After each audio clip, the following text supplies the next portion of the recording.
what do I do if I'm already running a different site, a different platform? And I would say the number one is just to understand why you want to replatform.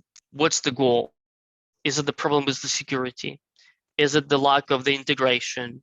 Is it, I don't know, some other problems that you face? So you will have to think about that and then try to verify which platforms, I don't know, Magento, WooCommerce, or Shopify does not have it. So if you're tired from updating, upgrading Magento, or like security issue with the WooCommerce and WordPress, right? Okay, then probably just to eliminate this as a bottleneck of your store, you have to consider the Shopify.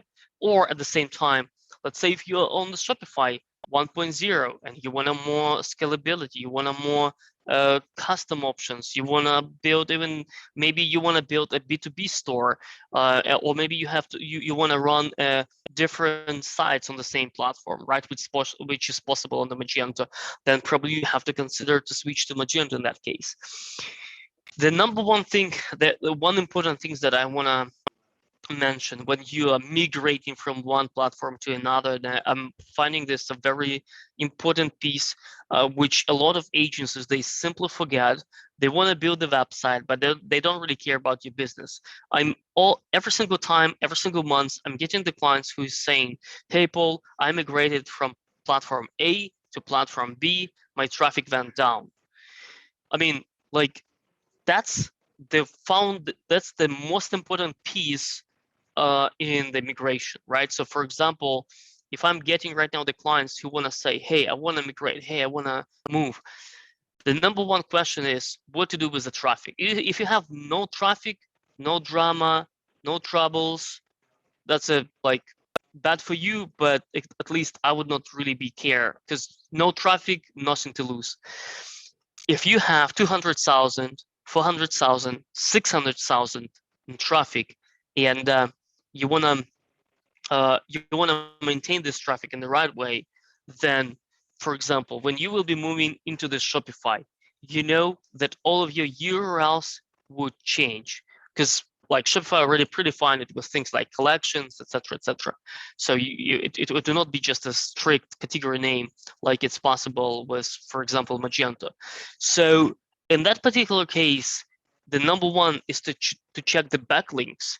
What's the backlinks you have, and try to understand, hey, are you willing to risk enough to re-platform to the totally different URLs and migrate, for example, to the Shopify? In many cases, in like with our company, when I'm seeing that customer who want to migrate from, let's say, Magento 1 that's out of date, as out of the PCI compliance and stuff like that, to Shopify, I would highly recommend them to think twice. And probably if they maintain a large amount of the traffic, I would rather tell him, listen, let's do this way. Let's go with Magento 2, make sure that all of our URLs stay the same, our meta description stay the same, our titles stay the same, our products stay the same. So there is nothing wrong with that, and make sure that we're live and we like move the traffic. Because I mean, technically I can move you to another platform, but again, good for me as a company, but bad for you as a business if I would not be doing this correctly.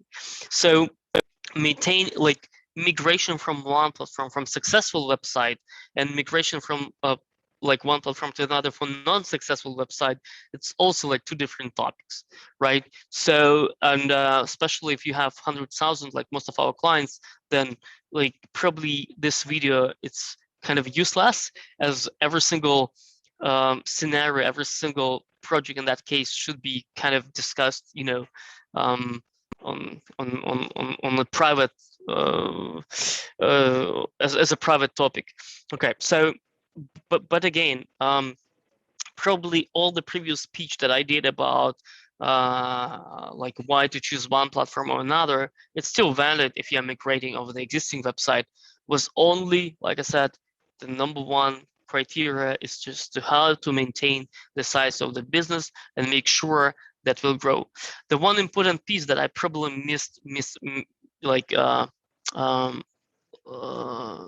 did not mention is that um, there are a couple of businesses that highly depends on the content. Like when the blog and the creating of the like the content management is the number one to driving the sales, right? So in that particular case, unfortunately, Shopify, it's really lacking ability to maintain like the normal blog as that would be in the WordPress and the WooCommerce. So for example, if you are selling some products, but most of the traffic coming from the blog articles, right? Then listen, just use the WordPress, WooCommerce, maintain it.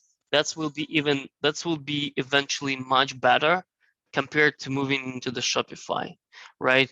In that particular case, I would rather than probably have Shopify store as a side hustle, maybe on the subdomain, but maintain the original website on the WordPress because that's what driving you the most of the traffic.